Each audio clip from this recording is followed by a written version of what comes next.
If you're struggling to get investors into your equity crowdfunding campaign, then this video is for you. Let's get into it right now. So one of the first strategies that I set up for every campaign is a outbound strategy using cold email and reaching out to people who identify as investors. Typically, I'm grabbing that data from a LinkedIn or the client's database, or I'm using part of my 600,000 investors. So I'm using that data to go and start knocking on front doors. I call this similar to like politics, when you're going door to door, right? You've identified people that says, hey, I think you would be into my offer. I'm going to go knock on your door and try to get some attention and see if you have some interest, or at least sign up for my newsletter or get into my ecosystem.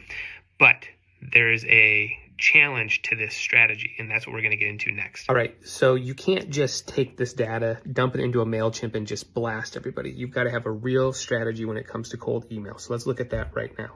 So this right here is going to be your system that needs to be built if you're going to do a cold email outreach blast. Let's look at this. So typically what I want to do is, now this is very extreme, but I want to buy 10 different domains that are different than your core business domain. The reason we do this is that we don't want to get your domain blacklisted, so that your master email, the email that you use every day, we don't want that getting into spam folders. Also, if we end up losing one of these domains, or we lose an email account, it doesn't shut off our entire business. So the first thing we want to do is we want to get 10 different domains, and from each domain we want to have 2 emails per domain. So if you see here, we've got 10 domains, and that equals 20 different email addresses. Now you can use either Google emails for these, or you can use Zoho emails. From here, this goes into a master inbox. Then you want to have your inbox management system. That's where you're checking. You're either booking calls, having them download your pitch deck, or if you're asking them to sign up for your newsletter, whatever your call to action is going to be that book to call. They'll go into a sequence here, and then that data will eventually go into your CRM.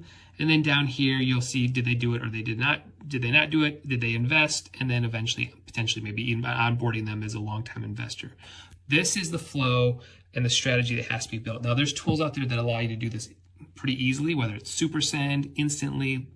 Lemlist is going to get real expensive. That is a tool that you could use. So more than likely, you're going to be using Instantly. Now, one of the other things that the reason we do this is this allows you to not have to spend a ton of money on Facebook ads. So you're going to have your cost of domains, which is going to be about, about $100.